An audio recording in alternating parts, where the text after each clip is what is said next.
Bismillahirrahmanirrahim. My dear friends and my loving students, अस्सलाम वालेकुम। आज मैं आपको अपनी न्यू यूट्यूब वीडियो में दिल की गहराइयों से वेलकम करता हूँ। आज जिस टॉपिक पे हम लोग बात करने वाले हैं वो इंडस्ट्रियल रिलेशंस के हवाले से ही है, जो कि लास्ट वीडियो में हमने डिस्कस किया था। लास्ट वीडियो में हमने आईआर के हवाले से उसका इंट्रोडक्शन डिस्कस किया था।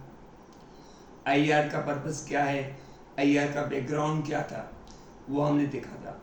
आज हम आईआर की डिफरेंट अप्रोचेस को फोकस करने की कोशिश करेंगे। कौन कौन सी अप्रोचेस हैं इंडस्ट्रियल रिलेशंस की। तो आज हमारा जो टॉपिक है वो इंडस्ट्रियल रिलेशंस की अप्रोचेस को डिस्कस करने का है। मगर आपको पता है कि बात को हम जब शुरू करते हैं तो अच्छी सी लाइनों के साथ शुरू करते हैं। आज जो लाइनें मैं आपसे शेयर करने वाला हूँ वो लाइनें माँ के हवाले से। आपको पता है कि माँ के हवाले से जो लाइनें होती हैं वो मुनफरद होती हैं और वो लाजवाल लाइनें होती हैं। किसी ने कहा था, किसी शायर ने बड़ी खूब लाइनें कही थी। उसने कहा था, मैं जहाँ भी रहूँ दुआएं उसकी साथ रहती हैं। मैं जहाँ भी रहूँ दुआएं उसकी साथ रहती हैं। दुनिया के मेले में मुझे खोने नहीं देती। मैं जहाँ भी रहूँ दुआएं मेरी साथ रहती हैं। मुझे दुनिया के मेले में खोने नहीं देती। मेरे जवां बेटों ने मुझे वक्त से पहले बूढ़ा कर दिया। मेरे जवां बेटों ने मुझे वक्त से पहले बूढ़ा कर दिया, मगर ये माँ है मुझे बड़ा होने नहीं देती। तो माँ की कदर क्या करें, माँ जैसी हस्ती बहुत कम होती है। तो आज हम लोग आईआर के हवाले से अप्रोचेस को डिस्कस करने वाले हैं। लास्ट वीडियो में मैंने आपको बताया था कि इंडस्ट्रियल रिलेशंस का जो मेन पर्पस होता है कि एम्प्लॉयर एम्प्लॉइज़ की वैल्यू को प्रमोट करे। जब एम्प्लॉयर एम्प्लॉइज़ की वैल्यू को प्रमोट करता है तो वो कंसेप्ट आईआर बनता है, इंडस्ट्रियल रिलेशंस। क्योंकि इंडस्ट्री में काम करने वाले एम्प्लॉइज़ होते हैं और काम लेने वाले एम्प्लॉयर्स होते हैं। तो एम्प्लॉयर कैसे एम्प्लॉइज़ की सेल्फ रिस्पेक्ट को, उनके राइट्स को, उनकी वैल्यूज़ को प्रमोट करता है, ये एम्प्लॉयर की रिस्पॉन्सिबिलिटी होती है। यूरोपियन कंट्रीज़ में आईआर का कंसेप्ट बहुत डिक्लाइनिंग मोड में था, क्योंकि वहाँ पे यूनियंस जो थी, लेबर यूनियंस की बात कर रहा हूँ मैं, तो वहाँ पे रोज़ लॉकआउट्स होते थे, स्ट्राइक्स होती थी, अब्यूजिव लैंग्वेजेस यूज होती थी सुपरवाइजर्स के बीच में और एम्प्लॉइज़ के बीच में। तो वहाँ पे इंडस्ट्रीज़ का अरूज नहीं हो सका। फिर आईआर के डिफरेंट एग्रीमेंट्स बने, फिर आईआर पे काम हुआ।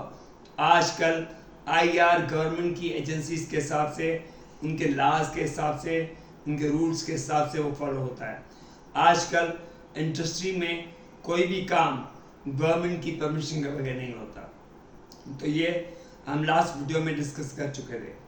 आज जिस टॉपिक पे हम लोगों को डिस्कस करना है वो है अप्रोचेस ऑफ इंडस्ट्रियल रिलेशंस।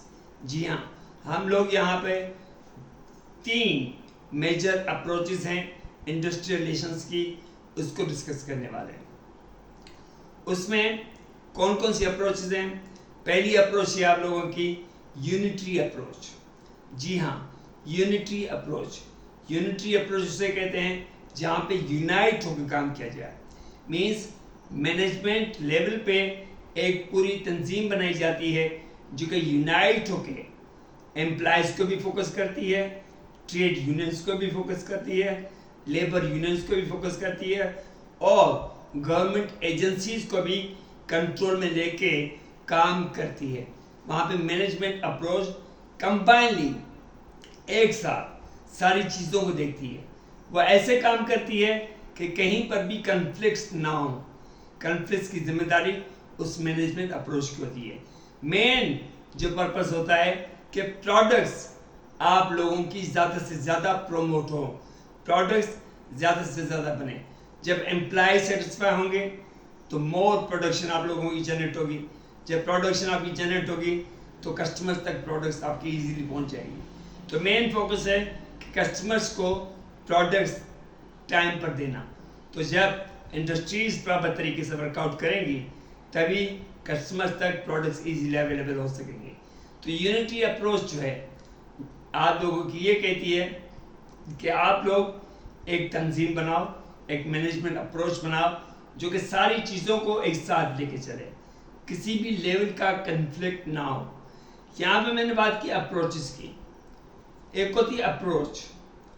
जब अप्रोच इम्प्लीमेंट हो जाती है तो वो अप्रोच थ्योरी बन जाती है। जब अप्रोच को इम्प्लीमेंट किया जाता है तो वही अप्रोच आपकी थ्योरी बन जाती है।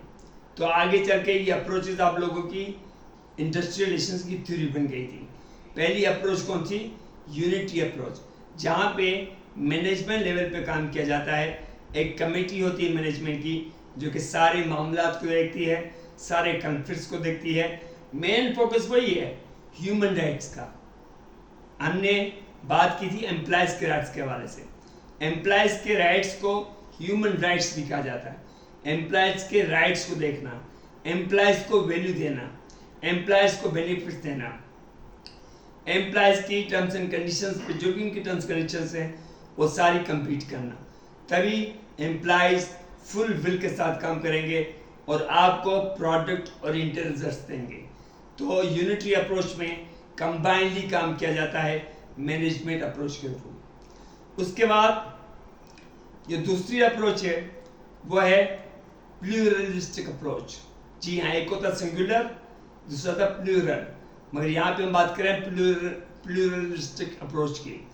इस अप्रोच में क्या होता है, इंडिविजुअल जो आपके डिपार्टमेंट्स होते हैं इंडस्ट्रीज के, इंडस्ट्री में अगर एम्प्लॉयज का रिलेशन अच्छा हो जाता है तो वर्कर यूनियन में मसला हो जाता है, उनको भी देखना पड़ता है। फिर अगर वर्कर यूनियंस भी सही हो जाती हैं, ट्रेड यूनियन वाले मसला करते हैं, उसको भी देखना होता है।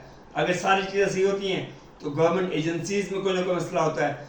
मीन्स इंडिविजुअल लेवल पर यहाँ पे कंबाइनली सारा काम नहीं होता, यहाँ पे हर एक यूनिट को इंडिविजुअल लेवल पे देखना पड़ता है, जिसको हम पॉपुलेशन कहते हैं। पॉपुलेशन वाली अप्रोच होती है जहाँ पे एम्प्लॉयज के रिलेशंस को भी देखा जाता है, अगर वो सही नहीं है तो उसको सॉल्व किया जाता है। फिर आते हैं यूनियंस पे, वहाँ पे अगर कॉन्फ्लिक्ट्स हैं उसको भी देखना पड़ता है। जब तक सारे यूनिट्स, सारे डिपार्टमेंट्स आप लोगों के फ्री ऑफ कॉन्फ्लिक्ट्स हो जाते हैं तभी काम होता है, अदरवाइज काम नहीं होता।